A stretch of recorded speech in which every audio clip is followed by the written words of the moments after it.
Hi, my name is Asif. I will be joined shortly by my colleagues Josh and Andrew, just to give a overview on our topic, which is an analysis on the healthcare industry. So we chose healthcare for a variety of different reasons, but the main reason would be its impact on the general populace. We think it's had, out of any of the industries, it's probably had the most impact on people. Um, So just a background and an overview on healthcare. Globally, the healthcare industry is it's one of the largest.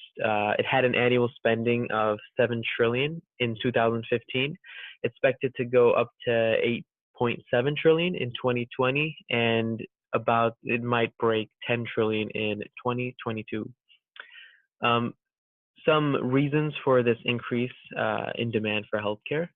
Some factors may be population growth, chronic diseases, breakthroughs in technology, uh, and there are a couple other factors that we will go into later on as well. Um, Global healthcare spending is set to increase at an annual rate of about 5.4% between the next couple of years, so 2018 to 2020. And this exceeds the previous rate that was seen of 2.9%, and that was seen between 2015 to 2017. So it's set to grow at a pretty fast rate in the next coming years and the years after that as well. Last year, the healthcare industry became the largest employer in the U.S., and you can see that from a lot of the hospital or the healthcare systems that have popped up, and especially in the Chicago area. So you may be asking, why is the healthcare industry growing? Steady growth in the healthcare industry is expected to continue as the population of the globe also grows. A significant rise in life expectancies, mainly due to technological advances and advances in understanding of the human biology. It's also had a major effect on the growth of the healthcare industry. On the negative side, all its technology and innovation have had a effect on the populace as well. Um, Things such as pollution from vehicles, chemicals from industries, uh, from factories, things that will go into the environment and then in our food, um, things such as processed foods. They have all led to an increased amount of chronic diseases. About 3.2 million new healthcare related jobs will also be created over the next 8 years. And that's another reason why the healthcare industry is growing, is that since there is such a demand for healthcare for people that may have chronic diseases, elderly as well, because there is such an increase of that in the next coming years, there will be an increase in jobs as well. So just a background on the industry. In the beginning of the last century, so 1908, around that time, there wasn't really a regulated uh, or standardized system for care. There wasn't even insurance, like an insurance system set up either. So none of that really existed. It was more of a free for all for patients and for providers as well. An exact, kind of opposite of that is now in the 21st century. The healthcare industry is dominated by insurance companies, and you've definitely seen some of these companies such as Blue Cross Blue Shield, Aetna, Humana, and so these have kind of taken over uh, the landscape for healthcare. In addition to that, healthcare systems. An example of that can be in Chicago specifically. Northwestern's taken over many hospitals and clinics as well, and that has led to kind of an increase in the growth of the healthcare industry. In addition to that, government involvement in healthcare has also grown along the way. It's become more standardized. Healthcare has become more standardized and regulated over the years, and that has led to definitely an increase in the growth as well. We will be going over more specific business trends upcoming in this year and in the coming years as well, but you may notice that these business trends that we will talk about can be put into these two categories. So one of the categories is a quality versus quantity approach to healthcare, And the other category is having a more proactive and less reactive approach. So definitely, like I was mentioning in the earlier slide, the last century, like 100 years ago, there was not much of a regulation in anything healthcare related, and there may have been a large quantity of providers, of physicians, and things like that, but the quality of healthcare was pretty low. Surge in interest in healthcare and in the increase in revenue and things like that. They've all had a central tenet, and that has been to provide more of a quality care for the patient. And we've definitely seen that in our research that has been definitely a central aspect of the growth in the healthcare industry. In addition to that, another category you may see these trends in is having a more proactive and less reactive approach.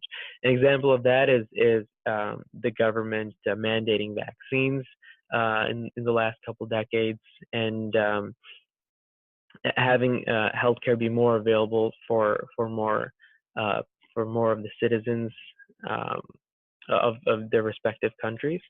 But definitely being more proactive so that patients will be able to take advantage of the healthcare options that are provided has definitely also led to an increase in growth, and it's definitely a industry business trend for healthcare. Hi, my name is Joshua Lenardi, and I am a member of the online group that shows the healthcare industry. As we see here, one of the industry trends in 2019 is the collaboration between the health systems and the health plans. As we researched the healthcare industry, we found that it's not just hospitals or doctors. It's pharmaceuticals. It goes on. It's the companies that produce syringes, produces all the medical equipment. As we started researching this, we found out that the technology is allowing these companies to work together to bring in technology, new equipment at a more cost-effective means, which ideally transfers over to the patient, lowers their hospital visit, their doctor's visit, and the collaboration between these systems and the health plans will ideally lower insurance costs as well as overall improve the quality of the entire healthcare industry. Here we see the overall shift from a reactive to a proactive approach, the shift to wellness rather than illness, prevention measures, balance in life, diet, habits, fitness. As we look at the health insurance companies now, they're offering benefits to their customers that will go to their primary physician and get a checkup once a year, will go and commit to perhaps not smoking, and other things that will overall improve their health, which will lower the cost of the health insurance companies, as well as lower the costs and increase the benefits of their customers. Over here, we can see technology to help put members at the center. Well, this is another large deal. One of the things we've seen over the last few years in the healthcare industry is utilizing the internet, big data, AI, and various other technologies, business intelligence to bring all the data from all the different aspects of the healthcare industry regarding a patient into one. So you go to your primary physician, he might check you up and say this needs to be looked at. You go to the hospital for that x-ray or for some tests, that goes into your data file. You go to Walgreens for your prescription, they can go and see your entire data file there too, anything that's relevant to them. Other prescriptions you might be on, so that there's not overlapping issues between using two prescriptions, which can cause negative effects. All this comes together at in the fingertips of the patients, so they have more access to their data. They have more knowledge as to what's happening with them, with their physicians, the doctors, emergency rooms. Utilizing this new trend, service to the patients throughout the entire healthcare industry can be improved. It can become more efficient, more cost-effective, lower the costs of health insurance programs, pharmaceutical companies, Walgreens, which offers those pharmaceuticals, primary care physicians, so forth and so on. Lower the cost, increase the service. It's a benefit to all parties. Increased virtual care options. One of the new things we're seeing is utilizing FaceTime, Zoom, methods of communicating with your doctors, with the 5G network, Fitbit, that tracks your heart rate, calories burned, movement, all this stuff. All this data is coming together, and it's allowing for more virtual care options. Elderly patients who have difficulty accessing their primary care physician or going to a doctor for a follow-up can now utilize virtual care options to communicate with their doctor, almost going back the decades of when the physician used to go to the patient's house, and then it switched to the patient going to the doctor's office. Now we're melding the two back, so virtually they can communicate with one. Focus on population health is another large one. We've noticed a large trend of childhood diabetes. A lot of reports are discussing how processed foods can create a lot of chronic illness later in life. The healthcare industry, government oversight, patients working together, utilizing the new technology, data integration, health plans coming together, attacking these issues prior to them becoming a large issue for the nation. We can battle down the costs. We can help save lives and make people healthier earlier in life. Future trends in 2019, creating financial sustainability in an uncertain health economy, using new care delivery models to improve access and affordability, adapting to changing consumer needs, demands, and expectations. Again, this is just the healthcare industry finally realizing that the amount of data that they have, the amount of companies within the healthcare industry, from pharmaceuticals to surgical equipment, doctors, staff, hospitals, doctor's office, utilizing all of this information coming together can bring financial sustainability to the overall healthcare industry. This, again, will ideally lower prices for patients. It will increase profits for the companies that are involved in the healthcare industry, and it's just bringing them to a closer approach of customer first. As many of the other industries do, they try to predict what the customers need. The healthcare industry is going to the same type of model to continue to exist, with a push for more government oversight, potentially universal healthcare. The healthcare industry is in a tight spot of where they need to produce a fantastic service for a fantastic price. Business intelligence in the healthcare industry. The integration of BI into healthcare came from a federal mandate to reduce costs, improve patient care, report on improvement metrics, and what we saw essentially was analytical applications and visualizations tools were also integrated with enterprise data warehouses. And the results essentially were that non-technical users can easily interact with complex data sets and use visualizations to make valuable insights. The future of BI in the healthcare industry. The future of BI in the healthcare industry is one of an interesting topic. Interesting in the sense of we're seeing more AI, data analytics, and statistical models and machine learning being added into the healthcare industry and supporting the day-to-day operations in the industry. What we're moving from is more of a descriptive and predictive stance to one of a more prescriptive stance. And the demand for better and actionable data is growing throughout the healthcare industry. So what we'll see is BI being used in tandem with some of these four items I described here, with the sense of, being kind of a stack of technology that can be used for helping the organization make great decisions. And so going off that, we see that the growth of AI, as seen here, expecting to be up in the, thousands of millions, as we see in this chart here by 2025, we see that there's growing cases for it. But what's going to probably happen, and what we believe to happen, is going to be that business intelligence is going to be involved with, healthcare's adoption of artificial intelligence, because they are similar in the sense of BI and artificial intelligence are part of that analytics family, and share similar traits. but what the underlying focus is going to be for BI moving forward is definitely on the continued focus of reducing costs. As you see here, we have Porter's 5 forces of model for the healthcare industry. And so what we have are the 5 forces here. And so I'll go ahead and start with the threat of new entrants for the healthcare industry. And so what we focused on was primarily the healthcare insurance providers, but this can be applied to the rest of the industry. What we see with, for example, the threat of new entrants is that it's a low threat. Upstarts are usually fail in the industry because they lack the size to compete against other established organizations. So example, the BUCA, which is Blue Cross Blue Shield, United Healthcare, Cigna, and Aetna, essentially squash out any newcomers. But there are chances or times where new entrants are essentially focusing on specific services and specific facets, and they do well.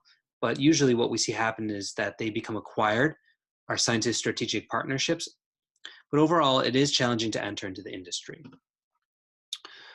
With regards to bargaining power, that's kind of a medium, because with bargaining powers, we have suppliers have, sometimes they can come to the table with the sense of, having a large healthcare system, but with that large healthcare system and services, they still definitely need a customer base. And so what we see here, for example, with Blue Cross Blue Shield and let's say a large metropolitan healthcare services, they definitely need those Blue Cross Blue Shield subscribers to take on to, being able to access their services and being able to bring in revenue to them. So, in the table, there is sometimes sway, but, there's still that dependency on each other in a symbiotic way. But, we do notice that big versus small suppliers, have some more sway. For example, smaller kind of suppliers that control regional markets tend to have more sway because they can essentially control the market and they know they're going to have continued revenue coming in. But these other organizations, let's say like Blue Cross Blue Shield, they can at times shrug them off and go with someone else because they don't like the deal that they're getting. So there is for some of the smaller suppliers, sometimes they get the benefit of being controlling of their market. So that leaves bargaining power of suppliers at a medium because it's a two-way road essentially for success. And what we see with the bargaining powers of buyers is a little different in the sense of most people say that buyers can be seen as both individual organizations and subscribers. But Blue Cross Blue Shield sees more, for example, Blue Cross Blue Shield sees buyers more as organizations who have groups of subscribers under them. So the bigger the organization, the bigger sway they may have at the negotiating table. So what we see is some organizations, though, however, allow individual subscribers to opt out and get subsidies to pick up providers on their own terms. And the government has allowed that more and kind of made more insight available to individual subscribers, such as those who can take advantage of the Affordable Care Act, even though that has recently been that has been kind of ruled unconstitutional. So that is up in the air. So some power is in the hands of the buyers. And so buyers can leave, for example, like a healthcare provider like Blue Cross Blue Shield, but it could be costly and it could take up time to kind of find someone else to take the spot of their previous healthcare provider. So we see threats of substitutes as another part of the model, and that's deemed a low threat. And it's essentially because there are no real substitutes in the healthcare industry. Lastly, we see that competitive rivalry in the healthcare industry. Competitive rivalry is interesting because competition has stayed constant, but has shifted towards different fields related to innovation.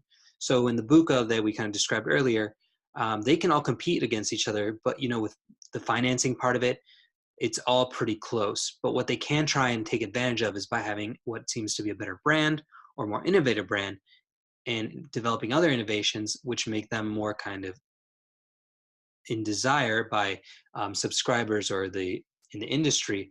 But usually one or another of the BUCAs will typically catch up to whoever is the innovator or the leader. And so what we see is a constant, back and forth between who's leading in innovation and other kind of fields that we see the competitive rivalry. Thank you so much, though, for today and having the time to review and go over our analysis of the healthcare industry.